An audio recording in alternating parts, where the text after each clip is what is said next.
आज तक हमने आपको ऑफलाइन लेक्चर दिए थे, आज हम यूट्यूब चैनल से आपको पढ़ाएंगे। तो थोड़ा सा बोर्ड छोटा है, तो अब आपको भी हमारे साथ थोड़ा साथ देना पड़ेगा। तो अब आज हम करेंगे 2.4 फैक्टराइजेशन ऑफ पॉलिनोमियल्स। तो एक्सरसाइज 2.4 को पहले समझने के लिए ये है, आज हम करेंगे एक्सरसाइज 2.4 को। तो 2.4 एक इजी सी एक्सरसाइज है। तो आप देखिए, ये आपकी जो एक्सरसाइज है, इसमें आपने जो स्टडी करना है वो करना है फैक्टराइजेशन। ठीक है, फैक्टर निकालने हैं। ये फैक्टराइजेशन, ये अगर आपने ये यूनिट अगर आपने अच्छे से समझ ली तो आपके जो 10th के जो बोर्ड है वहाँ पे आपके 2 मार्क्स कंप्लीट हो जाएंगे। तो मेरी ये बात प्लीज़ याद रखिएगा, यहाँ से आपका बेसिक कंसेप्ट चलेगा। ठीक है जी। 2.3 मैं आपको इसलिए नहीं करवा रहा क्योंकि वो मैं आपको लास्ट में करवाऊँगा, क्योंकि अभी तक कुछ स्टूडेंट्स को वो प्रॉपर्टीज़ यूज़ करने नहीं आती है, तो उसी के साथ करेंगे। अब फैक्टराइजेशन कैसे निकालेंगे हम वो चीज़ समझेंगे। मान लीजिए यहाँ पे x cube plus x square plus x है। मान लीजिए अभी केवल लेट अस सपोज, हमने सपोज किया है, आप लिखना चाहते हैं तो लिख भी सकते हैं अपनी समझ के लिए। लेट अस सपोज, अब यहाँ पे सपोज किया हुआ है। अब देखिए यहाँ पे है एक्स स्क्वायर प्लस एक्स। ठीक है जी। अब यहाँ पे पहले देखिए कॉमन क्या होता है, कॉमन क्या है इसमें, x इसमें कॉमन है क्योंकि x की पावर 1 है। x की पावर, अगर यहाँ पे मैंने x कॉमन ले लिया तो मैं यहाँ पे क्या लिख सकता हूँ, x स्क्वायर लिख सकता हूँ, x लिख सकता हूँ, प्लस 1 लिख सकता हूँ, क्योंकि x इसके साथ मल्टीप्लाई करेगा तो यही डिजिट होगा। तो इस चीज़ में यही कहते हैं कि हम फैक्टराइजेशन कैसे निकालते हैं, एक कॉमन एलिमेंट को निकाल के हम फैक्टराइजेशन निकालते हैं। अब पॉलिनोमियल की आपका ही एक क्वेश्चन है, हम उसको ही देख लेते हैं। फॉर एग्जांपल आपका जैसे कि क्वेश्चन हम देख लेते हैं, एग्जांपल नंबर 11। आपका यहाँ पे देखिए, मैं एग्जांपल नंबर 11 दिखा देता हूँ आपको। वहाँ पे लिखा हुआ है वेदर, देखिए ये आपका एग्जांपल नंबर आप लिख लीजिएगा, एग्जांपल नंबर 11 है ये, एग्जांपल नंबर 11। ठीक है जी, एग्जांपल नंबर 11 करेंगे अब हम। तो एग्जाम्पल यहाँ पे देखा है, यहाँ पे लिखा हुआ है x plus 2 is the factor of, x plus 2 is the factor of, किसका फैक्टर है ये, यहाँ पे लिखा हुआ है x cube plus 3x square plus 5। मैं लिख लेता हूँ आपको यहाँ पे x cube plus 3x square plus 5x plus 6 और आगे क्या लिखा हुआ है, end of 2x plus 4, end of 2x plus 4। तो इसका जो हम सॉल्यूशन करेंगे, क्या फैक्टराइजेशन होती है। तो पहली बात, पॉलिनोमियल को निकालने के लिए हम जैसे कि क्वेश्चन करते थे, जीरोस में हम निकालते थे। आपने देखा जीरो ऑफ पॉलिनोमियल, जो आपने 2.2 का लास्ट क्वेश्चन किया था, तो उसी तरीके से करेंगे। यहाँ पे हम पहला ये स्टेप आपको याद रखना होगा, put x plus 2 is equal to 0। यहाँ पे देखिए, पहले क्वेश्चन को समझिएगा कि यहाँ पे लिखा हुआ है x plus 2 is the factor. क्या x प्लस 2 इसका फैक्टर है x cube plus 3x square plus 5x plus 6 का, एंड ऑफ 2x प्लस 4 का। तो 2x प्लस 4 का भी है, वो हम चेक करेंगे। ठीक है जी। तो x प्लस 2 को पहले हम पुट करेंगे 0, यहाँ पे पुट करेंगे 0। तो x की वैल्यू की आ गई आपकी यहाँ से -2। अब x की वैल्यू -2 हम फिल करेंगे। अगर ये इसमें चली जाती है और इसमें, इन दोनों में ये इक्वल आ जाती है, इक्वल पार्ट, तब हम इसे कहेंगे कि ये क्या होगा, इसका फैक्टर होगा। फैक्टर मीन्स कॉमन एलिमेंट आपको निकालना होता है। तो यहाँ पे फैक्टर्स आपका, जैसे कि अब हम यहाँ पे जो आपने स्टडी किया है फैक्टराइजेशन क्या चीज़ होती है, मैंने आपको अभी भी बोला कि कॉमन एलिमेंट आपने फाइंड करनी है। कॉमन एलिमेंट कैसे आप फाइंड करेंगे, यहाँ पे x माइनस 2 है, इस वैल्यू को यहाँ पे पुट करेंगे। तो -2 का क्यूब देखिए प्लस 3 ऑफ -2 का whole square plus 5 of -2 plus 6। अब आपको पता है 2 की पावर जब ऑड में होती है तो मीन्स 2 को आपको 3 टाइम्स मल्टीप्लाई करना होता है। 2 टू जा +4 नेगेटिव के साथ करेगा तो -8 इसका आंसर आएगा। तो यहाँ पे -8। अगर अभी तक आपको समझ नहीं आया, मैंने यहाँ पे बोला है इस क्वेश्चन में बोला है, यहाँ पे वेदर लिखा हुआ है, मैंने VHE लिखा, x plus 2 is the factor of, इसमें बोला कि x प्लस 2 एक इसका फैक्टर है और इसका फैक्टर भी है। फैक्टर मीन इन दोनों में कॉमन है x प्लस 2। अब जो वैल्यू हम इससे निकालेंगे, अभी हमने 2.1 में लिखा जीरो ऑफ पोल देंगे, हम करेंगे put x plus 2 is equal to 0, ये हमें पुट करना पड़ता है। तो x की वैल्यू आ गई -2। अब ये -2 की वैल्यू इसमें पुट करेंगे और इसमें पुट करेंगे, अगर इसका रिजल्ट सेम आता है तब हम कहेंगे ये फैक्टर है। अब वैसे ही मैंने यहाँ पे किया -8 प्लस माइनस माइनस, यहाँ पे 2 का स्क्वायर आएगा +4, तो 3 4 12 और -10 आ जाएगा, ये तो आपको पता है +6। अब देखिए माइनस माइनस आपस में प्लस हो जाएंगे और ये भी प्लस, तो ये आएगा -18 + 18 तो 0, तो ये 0 आ गया आपका फैक्टर। अब देखिए क्या ये भी 0 आता है अगर हम x की वैल्यू -2 पुट करते हैं, इस वैल्यू को देखिएगा। अब 2 की जगह मैंने -2 पुट किया +4, 2 - 2 को करेंगे तो -4 आएगा +4 आएगा 0। अब देखिए दोनों के रिजल्ट क्या है 0 0, इट मीन्स ये एक दूसरे के फैक्टर है क्योंकि इनकी वैल्यू दोनों की सेम आई। ठीक है जी। अब ये आपका यहाँ पे क्वेश्चन कंप्लीट हुए एग्जाम्पल नंबर 11। तो इसके बाद एग्जाम्पल नंबर 12 करेंगे। अभी तक आपको इसके बारे में पता नहीं लगा होगा कि हमने कैसे किया। मैं आपको जब फैक्टराइजेशन स्प्लिटिंग मेथड करवाऊंगा आपका क्वेश्चन नंबर 4 तक, तब आपको ये पूरा क्लियर हो जाएगा। तो अभी चिंता मत कीजिए, सिर्फ समझिएगा कि हमने 0 ऑफ पॉलिनोमियल्स पुट किया और इसकी वैल्यू सेम है। ठीक है जी। एग्जाम्पल नंबर आपका जैसे कि 12 है, वहाँ पे पूछा गया है, मैं आपको स्क्रीन पे बता देता हूँ। Find the value of k if x - 1 is a factor of x³ + 3x² - 4x + 1। यह लिखा है x - 1 आपका एक फैक्टर है। अभी मैंने आपको एक चीज बताई, x - 1 इज अ फैक्टर, तो x- आपका पहला काम यही रहेगा, पुट x - 1 क्या इज इक्वल टू 0। इस क्वेश्चन में यही याद रखना कि हमें पुट करना पड़ता है पहले 0, जो आपका फैक्टर होता है x - 1। तो x की वैल्यू क्या आ गई 1। क्वेश्चन आपकी स्क्रीन पे है। ठीक है जी। अब देखिए यहाँ पे आपका, यहाँ पे अब हम p ऑफ x, क्योंकि पोलिनोमियल को हम इस रिप्रेजेंटेशन में करते हैं, p ऑफ x हमने 1 भर दिया, यहाँ पे ऊपर लिखा हुआ है 4x³। 4x³ मीन्स 4 ऑफ 1 का क्यूब प्लस 3 ऑफ 1 का स्क्वायर -4 ऑफ 1 प्लस k। तो ये 1 का क्यूब एज इट इज 1 ही रहेगा, तो 4 आ जाएगा, +3 आ जाएगा, -4 आ जाएगा, प्लस k।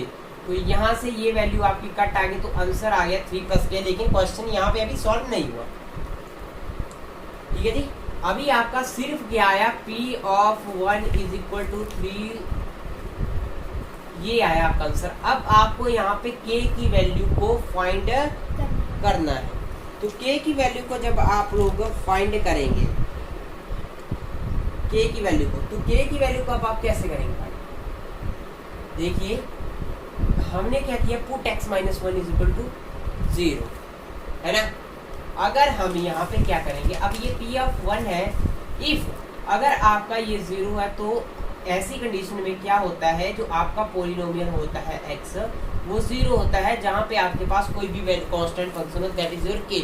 यहाँ पे चाहे g होता है चाहे y होता है, t है, तो ये आपका p ऑफ 1 है, ये 0 होता है, क्योंकि हमें मानना पड़ता है, हमें फाइंड करनी है k की वैल्यू 3 + k। तो k की वैल्यू आ जाएगी -3, क्योंकि यहाँ पे पहले हमने पुट किया, लेकिन हमें k की वैल्यू पता नहीं थी, हमने वही मेथड अपनाया k की वैल्यू को, कि ये हमारा 0 है, मान लीजिए ये 0 है, तो इसकी वैल्यू ये आएगी। अगर 1 होती मान लीजिए, तो ये क्या आता आपके पास -2 आता। तो यहाँ पे 0 से स्टार्ट होता है पोलिनोमियल। अगर 3 + k के आगे लिखते हैं इज इक्वल टू 0, तो अब भी यही आना था। ये अब यहाँ पे डाउट है, 3 + k is equal to 0 same होता है, क्यों, बिकॉज 1 + 1 होता है 2, तो 2 को हम 1 + 1 भी लिख सकते हैं, इसमें कोई डिफरेंस नहीं है, because LHS is equal to RHS। तो यहाँ पे आपको फाइंड करनी थी कि k की वैल्यू क्या है आपकी, हाँ, हम वैसे भी लिख -3। ठीक है जी। तो अब इसके बाद आपका एक फैक्टराइजेशन का मेथड चला। अब आपको ये क्वेश्चन बिल्कुल अच्छे तरीके से समझ आएगा। प्लीज फिलहाल के लिए अभी लिखते रहिएगा, मैं माफी चाहूंगा, आपको थोड़ा सा डाउट रह गया होगा कि ये 0 को नहीं। मैंने बताया जब भी फैक्टराइजेशन का क्वेश्चन है k की वैल्यू जहां कहीं भी फाइंड करनी, उस पोलिनोमियल को 0 के ऊपर छोड़ दीजिए कि let p of x is equal to 0, p of 1 is equal to 0। ये चीज आपको पोजीशन करने पड़ती है क्योंकि ये फैक्टराइजेशन ऑफ पोलिनोमियल्स का कंसेप्ट है जो आपको मैंने 2.1 में पढ़ाया हुआ था, सॉरी 2.2 का लास्ट क्वेश्चन था, वहां पे 0 ऑफ पोलिनोमियल्स तभी आपको वो क्वेश्चन करवाया गया था कैसे। अब यहाँ पे ये क्वेश्चन अगर आपने समझ लिया, आपके 10th में ये इंपॉर्टेंट रहेगा। अब मैं यहाँ पे लिखता हूँ, ये है आपका एग्जाम्पल नंबर 13, लिख लीजिए 6x² प्लस 17x। देखिएगा मैं समझाऊंगा, सिर्फ समझिएगा। देखिए जब कभी भी 2 1 0 मतलब 3 नहीं होना चाहिए, सिर्फ x² x 3 डिजिट में हो कोई भी पोलिनोमियल, उसका फैक्टराइजेशन करना है। अब ये है आपका फैक्टराइजेशन करता है, तो पहले क्या आता है, जो ये लास्ट डिजिट है, यहाँ पे समझिएगा ये लास्ट डिजिट है, इसको मल्टीप्लाई कीजिएगा। 5 6 कितने होते हैं? 5 6 होती है 30। 5 × 6 इज इक्वल टू 30। अब यहाँ पे क्या कंडीशन होती है इस क्वेश्चन में? ये कंडीशन होती है जो ये इसको तोड़ के हमारा जो रिजल्ट है वो 30, मतलब जब हम इस 17 को ब्रेक करेंगे, मतलब अगर मैं 17 को 15 + 2 लिखूं तो ये 17 ही रहा ना, कोई फर्क थोड़ी पड़ा, एक एज सेम रिजल्ट ही रहा। यहाँ पे कंफ्यूजन रहता है। तो अब हम देखेंगे कि मल्टीप्लाई करके हमारा ये रिजल्ट 30 आए, बट इन दोनों का सम 17 आए। अब 30 को हम ऐसी चीज ऐसी देखेंगे आपकी 30 की, जिसको हम प्लस करें तो वो 17 आए, मतलब एक ऐसी डिजिट जिससे हमारा ये मल्टीप्लिकेशन आएगा, जैसे कि 5 6 होते हैं 30। अब मैं 5 + 6 करता हूं तो वो क्या 17 आएंगे? नहीं आएंगे, तो ये गलत है। अब हमने यही देखना है कि मल्टीप्लाई करके आपका ये 30 आए, प्लस करके आपका ये सेकंड डिजिट का 17 आए। तो ऐसी डिजिट आपको सोचनी होगी, तो ये आपको सोचनी पड़ेगी। अब 30 में देखिए यहाँ पे 30 है, पहले मेरे को लग गया पता, अब 5 6 तो नहीं आएगा, 10 3 भी नहीं आएगा। 10 3 अगर मैंने 30 कर लिया तो 10 + 3 कितना आया? 13, वो 17 नहीं है, तो 17 को ब्रेक। अगर मैं 15 को मल्टीप्लाई करता हूँ 2 से, तो 15 2 से कितने होते हैं? 30। आ गया हमारा 5 × 6 इज इक्वल टू 30, मतलब ये मल्टीप्लाई इसका 30 राइट है। अब देखेंगे कि इन दोनों का जो प्लस है वो इसके बराबर है, 17 के बराबर, तो 15 + 2 किसके बराबर है? 17 एज इट इज ये हमारा ठीक है। तो इसका फैक्टर इस तरीके से बनेगा 15 + 2 से। तो अब यहाँ पे समझिएगा आप, जैसे कि 6x² एज इट इज रहेगा। अगर मैं इसको 15x लिख लूँ प्लस 2x लिख लूँ प्लस 5, तो कोई फर्क नहीं पड़ेगा। इसी और क्या है ये, क्योंकि ये 17 की वैल्यू है, 17x ही है। अब देखिए इन दोनों डिजिट में देखना होता है कि क्या कॉमन है, x। वेरी गुड, तो यहाँ पे आपका x कॉमन है जी, तो x और कुछ भी कॉमन हो सकता है। 3 के टेबल में 6 भी आता है और 15 भी आता है। अगर मैं 3x ले लेता कॉमन, तो ये क्या बनता? 3 2 6, 6 बनता, लेकिन x है 6x हो जाता। फिर यहाँ पे स्क्वायर है तो एक और x लेना पड़ेगा। फिर लिखेंगे प्लस 3 5 15, एक x है तो लेने की जरूरत नहीं है। फिर ये एक फैक्टर बन गया, फिर प्लस का साइन लगाना, आगे प्लस है।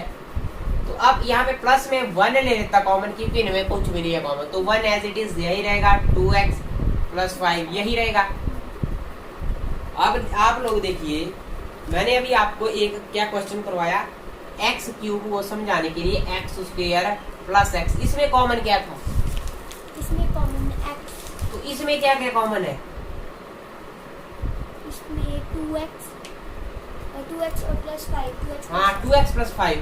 तो यहाँ से क्या होता है, ये 2x + 5 निकल जाता है बाहर, और 3x + 1 एज इट इज रह जाता है। अब कंफ्यूजन रहा, और कैसे? जब इसको मल्टीप्लाई भी करेंगे आप, तब आपके पास 3x को 2x + 5 करेंगे, ये आपने फर्स्ट यूनिट में किया, +1 को करेंगे 2x + 5।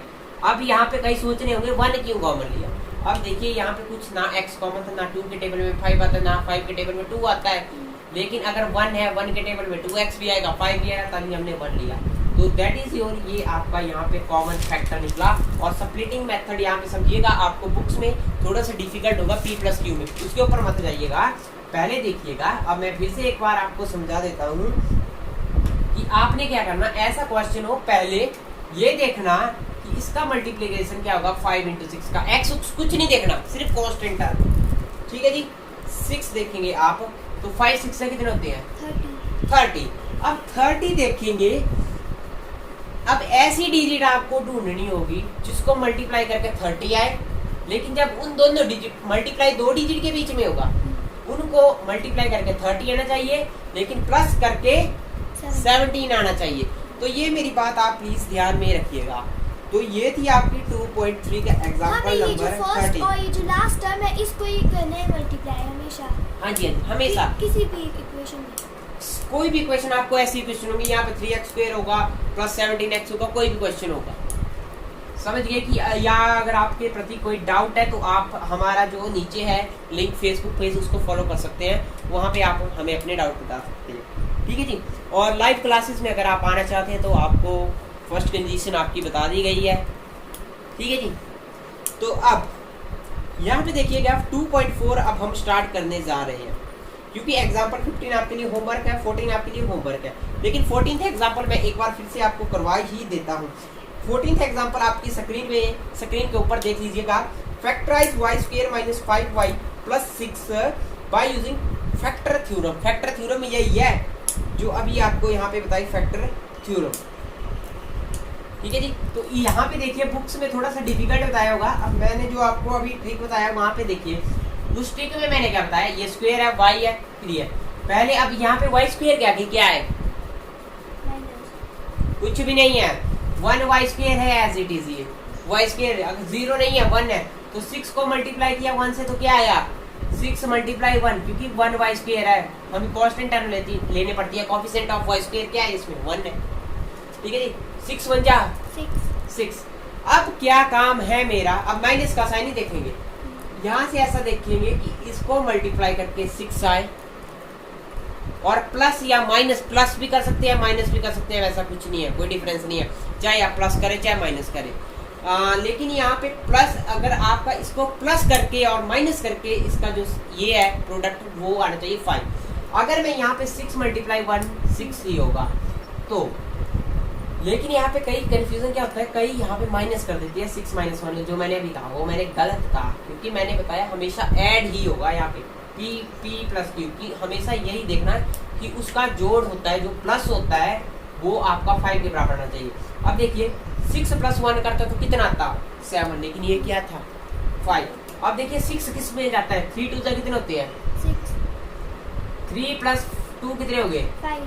6 को भी फॉलो कर रहा है और इस 5 को भी फॉलो कर रहा है। लेकिन अब यहाँ पे ये क्वेश्चन आपका कंप्लीट। अब यहाँ पे गलती और बता देता हूँ, y² आप एज इट इज लिखेंगे, लेकिन माइनस 5y है तो यहाँ पे माइनस 3y लिखेंगे, यहाँ पे माइनस 2y, क्योंकि माइनस 3y माइनस 2y क्या होगा आपका माइनस 5y प्लस 6। अब इसका फैक्टराइजेशन निकालेंगे, इन दोनों में देखिए क्या कॉमन है, क्या कॉमन है, मैं अपने स्टूडेंट से पूछता हूँ y, तो अंदर बचेगा y माइनस 3 बचेगा, ठीक है जी। अब माइनस, यहाँ पे माइनस लेना चाहते हैं कॉमन तो माइनस ले लीजिएगा, क्योंकि अंदर आपका जो रिजल्ट है वो माइनस में आना चाहिए। यहाँ पे कंफ्यूजन है कि यहाँ पे प्लस का साइन है और यहाँ पे माइनस का आ रहा है, तो अब देखिए कि यहाँ पे क्या साइन है माइनस का, तो -1 का अगर मैं ले लेता साइन तो माइनस माइनस आके मल्टीप्लाई में क्या जाते थे पॉजिटिव, ये आपका पॉजिटिव बन जाएगा और ये नेगेटिव बन जाएगा। अब देखिए आपको डाउट रहेगा, रह गया होगा, जब ये -1 इसके साथ मल्टीप्लाई करेगा तो क्या बनेगा, -1 को आप 2y के साथ मल्टीप्लाई करेंगे क्या बचेगा -2y, -6 के साथ तो क्या बचेगा +6। जब हमने यहाँ पे -1 कॉमन लिया तो इनके साइन भी चेंज होंगे, क्योंकि माइनस माइनस क्या करती है प्लस, तो अंदर वाली डिजिट प्लस, जो प्लस वाली हो वो माइनस में करती है। तो ये फैक्टराइजेशन क्वेश्चन है, ये आपके लिए इंपॉर्टेंट है। अब आप लोगों को पता लग गया कि फैक्टराइजेशन का मतलब क्या होता है, ठीक है जी। अब जो क्वेश्चन नंबर 1 है वो भी अब आपके लिए होमवर्क है, वो आप लोग खुद करेंगे, मैं सिर्फ फर्स्ट क्वेश्चन ही आपको करवाऊंगा, ठीक है जी। फर्स्ट क्वेश्चन आपकी स्क्रीन के ऊपर क्वेश्चन लिखा हुआ है एक्सरसाइज 2.4 का। यहाँ पे आपका फर्स्ट क्वेश्चन है x³ plus x² plus x plus 1, समझ आ रहा है। अब x² प्लस x1, यहाँ पे बोला है x plus 1 is a factor, लिखा है determine which of the following polynomial has x plus 1 factor. x plus 1 factor है, यहाँ पे देख सकते हैं आप, ठीक है जी। x प्लस 1 फैक्टर, ये 4 पार्ट है, एक पार्ट मैं करवाऊंगा, बाकी आपके लिए होमवर्क।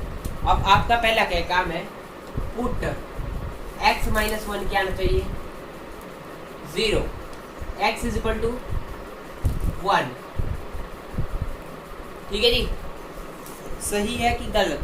सही है। ठीक है जी। अब देखिए यहाँ पे 1 को पुट करता, 1 का क्यूब 1 रहेगा, 1 का स्क्वायर भी 1 प्लस 1 प्लस 1, तो कितना है, 4 है। अब देखिए मैंने आपको क्या चीज बताई, यहाँ पे पूछा है x plus 1 is a factor, ये मेथड था आपके एग्जाम्पल के लिए, लेकिन अब यहाँ पे पूछा है x minus 1 is a factor of, तो एक और मेथड अभी आपको समझ आ गया होगा, x minus 1 is a factor of. यहाँ पे कई पुटिंग करवाते हैं, लेकिन मैं आपको एक ट्रिक बता रहा हूँ, इजी सा क्वेश्चन लिखा हुआ इज ए फैक्टर ऑफ, है वही क्वेश्चन हमने पीछे एग्जाम्पल में वही किया, मैंने उस मेथड से तब नहीं करवाया, पहले मैंने आपको फैक्टराइजेशन नहीं बताई थी, लेकिन फैक्टराइजेशन बताई। अब देखिए इन दोनों में क्या कॉमन है और इन दोनों में क्या कॉमन है, x cube plus x square में एक्स कॉमन है। नहीं, अब एक्स स्क्वायर कॉमन है, क्यों बताइए, क्योंकि एक्स स्क्वायर लेंगे हम, तो यहाँ पे क्या बचेगा, एक्स प्लस 1। यहाँ पे गलती करते हो आप लोग, क्योंकि यहाँ पे अब क्यूब आ गया था, पहली बार मैंने एक्स स्क्वायर प्लस एक्स बताया था, तो वहाँ पे हम एक्स इसलिए लेते थे कॉमन, क्योंकि जो दूसरी डिजिट देखना, छोटी डिजिट में देखो, ये सेम डिजिट एक्स क्यूब, ये भी एक्स स्क्वायर सेम डिजिट है, मतलब एक्स का कोएफिशिएंट है, लेकिन ये x2 है और x क्यूब है। ऐसा नहीं है कि मैंने यहाँ पे x लिया, क्योंकि छोटी डिजिट वहाँ पे x थी, तो यहाँ पे छोटी डिजिट कौन थी उनमें, एक्स स्क्वायर, तो x स्क्वायर x प्लस 1, ये मेरी प्लीज बात को यहाँ पे ध्यान रखिएगा। और प्लस अब इन दोनों में कुछ कॉमन नहीं है, तो 1 ले लेंगे तो कोई फर्क पड़ा, x प्लस 1, जहाँ पे कोई भी कॉमन नहीं है वहाँ पे 1 ले लेना है। अब ये दोनों क्या निकलेंगे,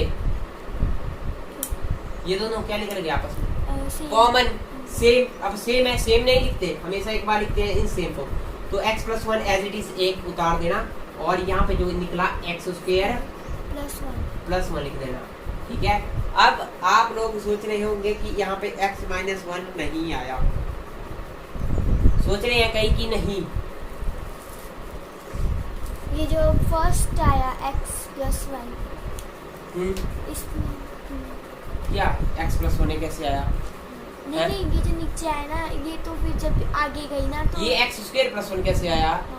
अब जी देखिए यहाँ पे एक्स स्क्वायर प्लस 1 को इसके साथ मल्टीप्लाई करेंगे, तो एक्स स्क्वायर के साथ क्या आएगा, x plus 1 as it is, plus 1 x square plus 1, कोई फर्क पड़ा, वही डिजिट है। अब मेरी बात यहाँ पे केवल यही ध्यान में रखिएगा, जब दोनों में कॉमन निकल जाए तो एक डिजिट लिखते हैं नीचे, एक डिजिट वो लिखते हैं एक्स स्क्वायर ब्रैकेट्स में प्लस 1। ठीक है, तो यहाँ पे है, तो x minus 1 is a factor of x square plus x. ठीक है जी, तो यहाँ पे अब हम देखेंगे क्या ये फैक्टर है या नहीं है। अब हमने यहाँ पे, वहाँ पे 4 आ गया था रिजल्ट, तो x is equal to positive 1 आ गया, पॉजिटिव 1 आ गया। अब देखिए एक्स स्क्वायर प्लस 1 को हम इज इक्वल टू 0 करें, तो एक्स स्क्वायर की वैल्यू क्या आएगी, माइनस 1। अब आप लोग खुद दिमाग में लगाइए, माइनस 1 का होल स्क्वायर करेंगे तो क्या आएगा, 1, क्योंकि माइनस एक्स की वैल्यू माइनस माइनस 1 भी हो सकती है, लेकिन तुमने ये देखा कि जब हमने एक्स स्क्वायर की जगह अगर मैं माइनस 1 भर देता मान ले, तो क्या उसका रिजल्ट माइनस 1 आना था, नहीं, ये तो क्योंकि कभी माइनस possible माइनस कट रहा है। तो यहाँ से ये क्या क्वेश्चन बना कि एक्स स्क्वायर जो प्लस 1 है is equal to 0, x square is equal to minus 1, वो अगर हम x की जगह पे 1 भी भरेंगे तो 1 का स्क्वायर आएगा आपका पॉजिटिव 1। अगर x की वैल्यू में नेगेटिव 1 भरूंगा तो नेगेटिव 1 का होल स्क्वायर कितना आएगा, 1 आएगा। तभी हमने क्या दिया, x minus 1 is a factor of. अगर ये मेथड अच्छा नहीं लगा, ये मैंने इसलिए करवाया आपको समझ आ जाए, इजी है, इजी मेथड था ये, बाकी क्वेश्चन में ये कहीं अप्लाई नहीं है, जितने भी क्वेश्चन है आपके किसी में भी अप्लाई नहीं होगा। ओके, तो समझ गए होंगे आप, बाकी जितने भी क्वेश्चन है वहाँ पे नहीं होगा, सिर्फ इसी में फॉलो होगा। यहाँ पे मेरी बात समझिएगा, अब खुद दिमाग लगाइए, x की अगर माइनस 1 करेंगे तो भी पॉजिटिव भी आएगा, पॉजिटिव आएगा। तो अब यहाँ पे पहले मैंने इसको x प्लस 1 को किया पुट 0, तो x की वैल्यू माइनस 1 है, तो इसकी वैल्यू जब मैंने x minus 1 is equal to 0 किया पुट, तो x की वैल्यू आई 1 आ गई। ठीक है जी, तो दोनों की वैल्यू पुट गई, as it is same result है, तो जब सेम रिजल्ट है तो मतलब ये फैक्टर है। तो फर्स्ट क्वेश्चन आपका आई थिंक कंप्लीट हो गया है। तो अब यहाँ पे है use the factor theorem to determine g x is a factor of. अब ये क्वेश्चन भी आपके लिए होमवर्क है, मैं एक क्वेश्चन भी आपको यहाँ से करवाऊंगा, बाकी आप लोग खुद करेंगे। बाकी जितने क्वेश्चन है इस टॉपिक के, ये जो फर्स्ट क्वेश्चन थे ये बाकी सेम है, बाकियों में कोई भी फैक्टर नहीं निकलेगा। आप केवल ये इंपॉर्टेंट नहीं है क्वेश्चन, लेकिन आपको बेसिक कंसेप्ट आना बहुत ही ज़रूरी है। हिमाचल प्रदेश बोर्ड में ये क्वेश्चन नहीं आते, ठीक है जी। तो ये क्वेश्चन आपको लगाना आगे कि कैसे हमने फैक्टराइजेशन निकाली। अब फर्स्ट क्वेश्चन आपकी स्क्रीन के ऊपर, जैसे कि सेकंड क्वेश्चन का फर्स्ट पार्ट है, वहाँ पे लिखा हुआ है P x 2x³ plus x square. तो यहाँ पे मैंने लिख दिया पी ऑफ एक्स की वैल्यू है 2x³ plus x square minus 2x minus 1। तो जी एक्स की वैल्यू है x प्लस 1। तो यहाँ पे बच्चे कंफ्यूजन हो जाते हैं कि जी ऑफ एक्स कर दी। अब तुम्हें जब x प्लस 1 जैसी कोई भी क्वांटिटी दिखे जो छोटी है, पुट कर दो x प्लस 1 को, सॉरी जी ऑफ एक्स को हम पुट कर देंगे कि ये क्या है, जीरो है मान लीजिए। तो 0 is equal to x plus 1 आ गया। तो x की वैल्यू क्या जाएगी -1। उस -1 की वैल्यू को यहाँ पे डालो, रिजल्ट आ जाए। और जो x की जगह पे ये हमने -1 डाला, हमने पुट किया x plus 1 is equal to 0। वहाँ पे भी हम यही पुट करते थे, लेकिन यहाँ पे तुम्हें कंफ्यूजन करने के लिए g ऑफ x दे दिया is equal to x plus 1 है, सेम ही मीनिंग है, ठीक है जी। तो बाकी क्वेश्चन करते हैं हम कल। तो क्वेश्चन नंबर 3 आपके लिए ऐसे है, इंपॉर्टेंट है, वहाँ पे कैसे फाइंड k की वैल्यू करते हैं। तो क्वेश्चन नंबर 3 तक मैं आपको करवा देता हूँ। ये सेकंड क्वेश्चन है, सेकंड क्वेश्चन की ये 3 पार्ट है, बिल्कुल सेम है। अब जैसे कि सेकंड क्वेश्चन में दिया हुआ है G x is equal to x plus 2। तो यहाँ पे क्या करना है, हमें क्या बोलते हैं x प्लस 2 की वैल्यू फाइंड करनी है। पुट कर देनी 0 और x की वैल्यू निकाल देनी -2, और वो -2 की वैल्यू जो आपको गिवन फंक्शन दिया होगा x इस तरीके से वहाँ पे आपने डाल देनी। तो ये काम आपका है, आप खुद कीजिएगा, जितनी प्रैक्टिस आप खुद करेंगे। तो क्वेश्चन नंबर 3 अगर आप खुद कर सकते हैं तो कर लीजिएगा, लेकिन मैं आपको कल इसकी वीडियो में बता दूंगा। तब तक के लिए जय हिंद जय भारत।